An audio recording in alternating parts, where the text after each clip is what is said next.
All right, Democrats, they're struggling to find their voice, their way after Donald Trump's dominant win in November. And their 2024 standard bearer, former Vice President Kamala Harris, well, she's back. And she's not really doing her party a lot of favors. While speaking to Broadway actors, well, she launched into one of her trademark word salads. Take a look. When we think about like these moments where we see things that are being taken, but also let's see it as, nature abhors a vacuum. So where there's a vacancy, then let's fill it. Right? And let's know that the reality is that the progress of our nation has always been about the expansion of rights, not the restriction of rights. We're seeing a U-turn right now. But we have to keep fighting for those rights to be maintained, which means we have to be vigilant. And it's just the nature of it. I have no words. Meanwhile, the out-of-touch liberal elites, they've struck again. Singer Sheryl Crow announced that she's, I guess, selling or giving her Tesla to NPR or something on Instagram. She said, money donated to NPR, which is under threat by President Musk. Ha ha. Anyway, clearly the left has learned absolutely nothing from their crushing defeat in November. Here with the best reaction we could ever want, Louisiana Senator John Kennedy. You know what this makes me want to do? I have friends that own Teslas. And if they're going to have a boycott and try to harm Elon Musk for exposing waste, fraud, abuse, and corruption, you know what? I think my next car, I think I'm going to really look into a Tesla. I think that's going to be my next car. Well, with respect to Ms. Crow, I'd make a couple of points, Sean. Number one, Ms. Crow's entitled to her opinion. Number two, I think she means well. But if she ever had a clever thought, it died alone and afraid. I think point three, I think that it should not go unnoticed that President Biden got a lot of his advice from pop singers and movie stars and people who partied with Harvey Weinstein, and we know how that turned out. In terms of the Democrats, I've got a lot of friends who are Democrats, and they haven't asked me for advice. But if I did, I'd tell them, look, you just got to try harder not to suck.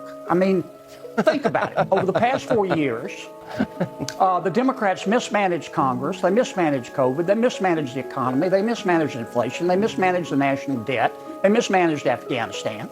More recently, in their opposition to President Trump and Mr. Musk, the Democrats have chosen to support the bureaucrats and the spending porn over the American taxpayer, just like they support illegal immigration over the rule of law, just like they support transgender athletes over women's sports.